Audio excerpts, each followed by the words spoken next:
Good day, everyone. This is Gary Ender with your next edition of Highlights. Today we're going to be talking about the use of Fibonacci with candles. We'll look at a retracement. We'll also look at price targets using Fibonacci. For this, we'll use gold. We see that gold had a low down here around 1085. It rallied up to the 1267 level and then pulled back to 1156. You can see I have the Fibonacci retracement lines on here. So from this low to this high, pulling back to this point, it's a 62 or 0.618% retracement, or 0.618 of this leg or of this move. And as we come back to that 62% retracement level, we see the market take off again. What we have here after this long red candle, right at this retracement level, we see a bull harami. Then we see another small bodied candle. Then we've got something that somewhat resembles a morning star here, although not exactly. But the key is when we're looking at candles and any type of support and resistance, and Fibonacci retracement is a support level, we want to see what price does here. Now the bull harami is not really a reversal pattern, but it does tell you that the momentum is waning, and that's happening right at this 62% retracement level.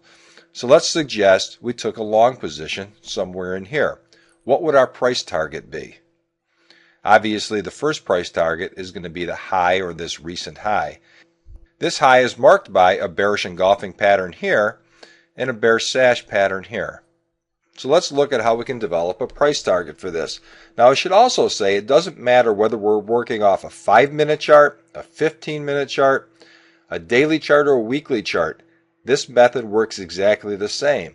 And the great thing about candles is they work the same in any market and in any time frame. And it's awesome when you can combine your candle patterns with other Western technical indicators such as Fibonacci or Bollinger Bands or stochastics, or any other indicator that you might be using. So here we see the same numbers where we had a rally that started at 1085, it went to 1267, it pulled back to 1156, and as we said, that was a 618, a 0.618. We typically call that a 62% retracement of this first move. Now, if we take the difference between this move and multiply it times that 0.618, that gives us our first target on what we typically call an ABC move, and that would be 1380. So our price target on gold right now, had we went long at the 1156, is 1380. Now, we also have to respect this high. We saw there were two reversal patterns at this high. And when price exceeds that high, which it just did, we can then bring these price targets into play. But the first target always has to be that most recent high if you're in long, or the most recent low if you're short. Our second target on this, the 1449, is simply taking the length of this leg and adding it to the 1267. So target number one is a 618 added to the 1267, and target number two is the difference between 1267 and 1085 added to the 1267.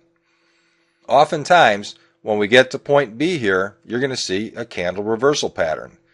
The same when we get to point C here, we'll see a candle reversal pattern. We saw two here, and we saw one at this point. So this is a great way to combine candles and Fibonacci in this case, or oftentimes other Western technical indicators.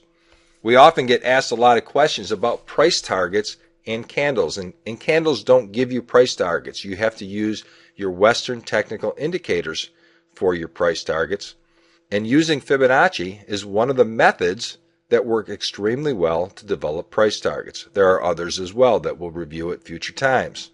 Hopefully this helps you with your trading. This is Gary Ender, and tune in soon for another edition of Highlights.